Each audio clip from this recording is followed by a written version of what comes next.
Pantoufleee and Blitz!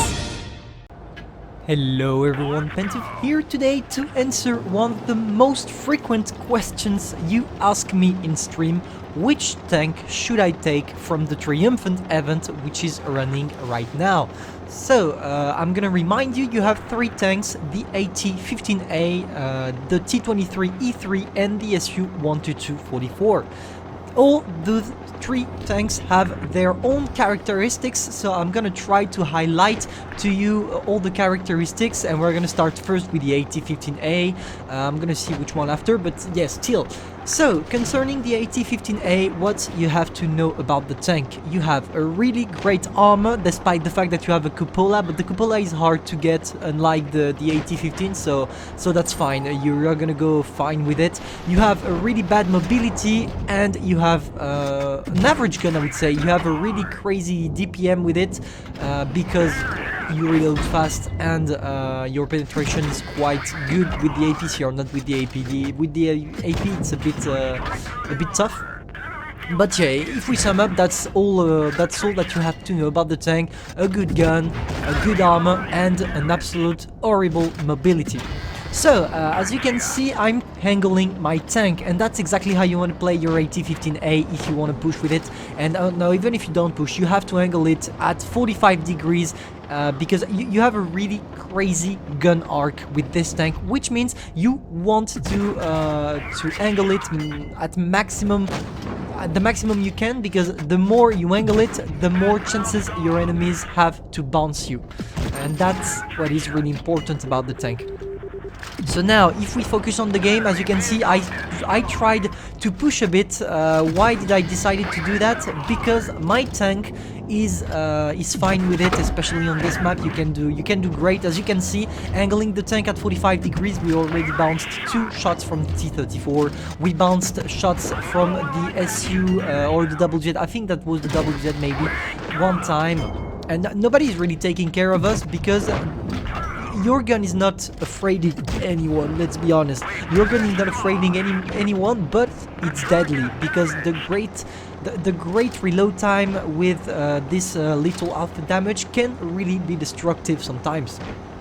So yeah, as you can see, I also used my gun depression. That's why I went on the hill. If I could sum up maybe the characteristics of the tank now that the game is over, not the characteristics of the tank, but why you should take this tank, it all depends on your playstyle. So I would say take this tank if you like to camp, if you are not an aggressive player in your playstyle. I mean, that's definitely a tank you want to take if it's maybe your first try in the game, etc. That's one of the best tanks for this, because it doesn't require to have a lot of knowledge on anything. The only thing you have to do with it is angling it at 45 degrees, like I did when I was against the T-34. So yeah, that's for the first tank. Let's now go for the second one, and that's gonna be a medium, the T-23E3. Now we are running in a totally different tank, the T-23E3. What do you have to know about this tank? Pretty much you have a good mobility, a really great gun, I thought, and you don't have any armor. As you all know, when you don't have armor, it means that the tank is not for everyone. With this tank you need a minimum of knowledge on the game. You need to know where to go, you need to know how to place yourself to counter your enemies.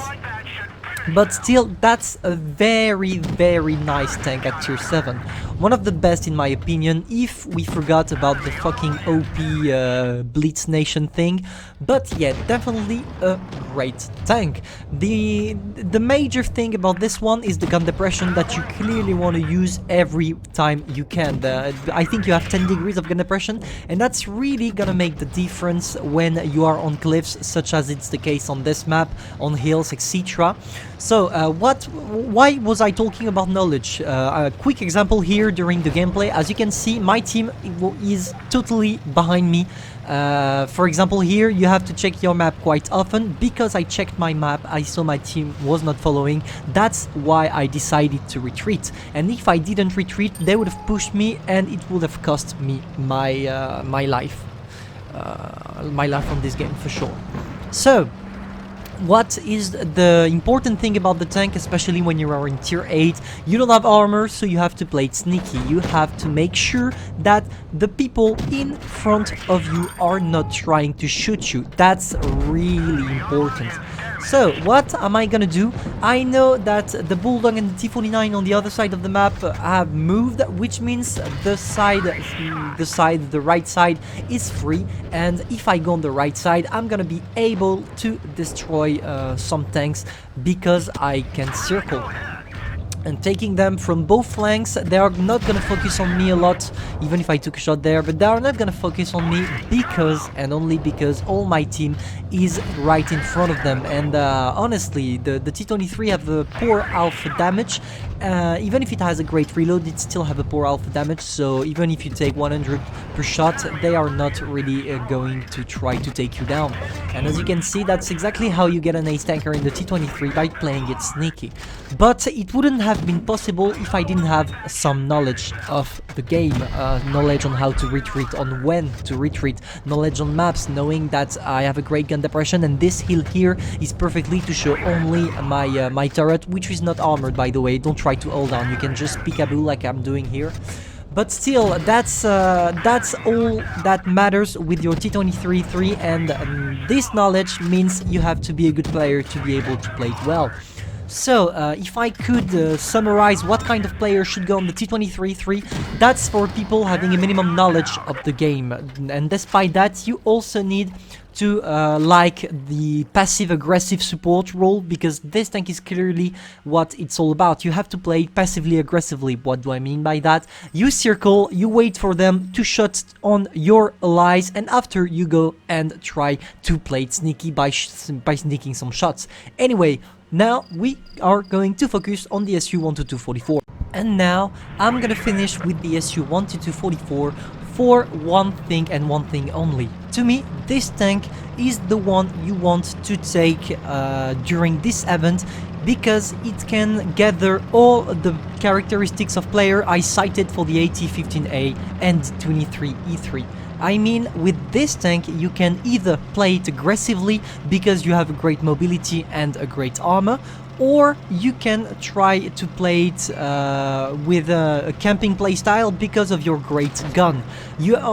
Friendly reminder, your armor is average, which means sometimes you are gonna bounce, sometimes you are not gonna bounce, and that's why you want to be careful when playing this tank, because you have the only knowledge you need with this tank is being able to know, okay, this tank has a great penetration, which means he has a lot of chances to penetrate me, and this tank doesn't have a lot, so I can try to sneak. That's exactly what I'm doing here with the T-23-3 and the AT-15A. I know that these tanks, if they don't use gold, have a poor chance of penetration, so that's why I'm playing aggressively there. And that's really important with the SU. If you really want to play it aggressively like I'm doing there, you need to know what tank can penetrate you in the front, at the front, sorry.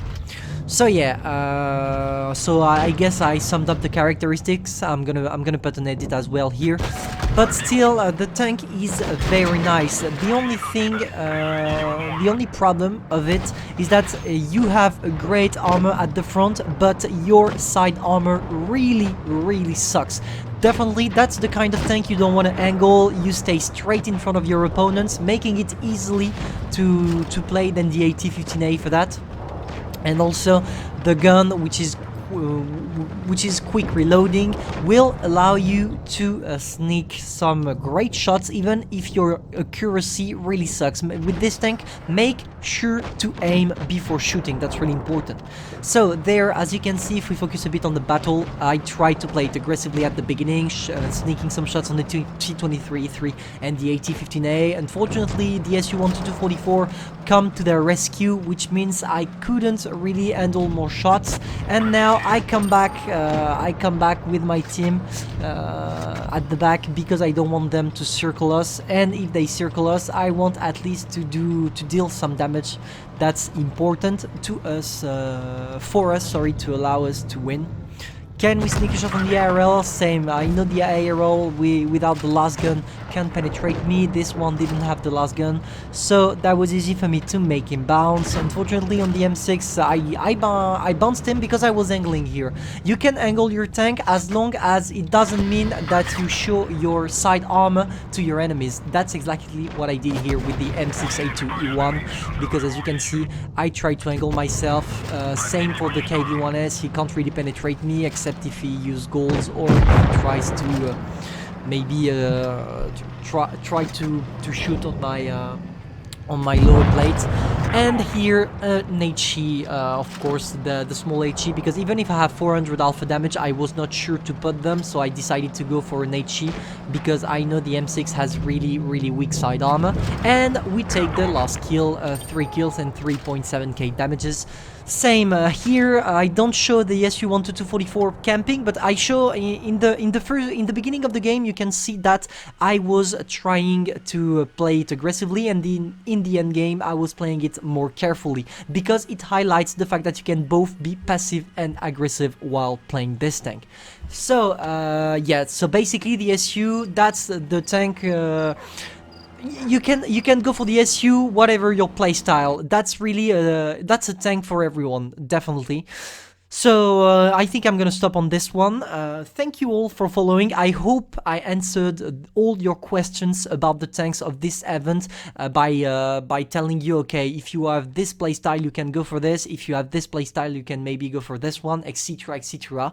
I'm gonna see you tonight in stream, probably. It's not even probably, it's sure I'm gonna stream tonight. And I hope we are gonna pass 4.4k subs. Don't forget to subscribe, like, and share. And please like if it helped you to understand what tanks you should take from this event. Thank you all. Don't forget, you're not here to be better, but to be the best. Pantoufleee, over.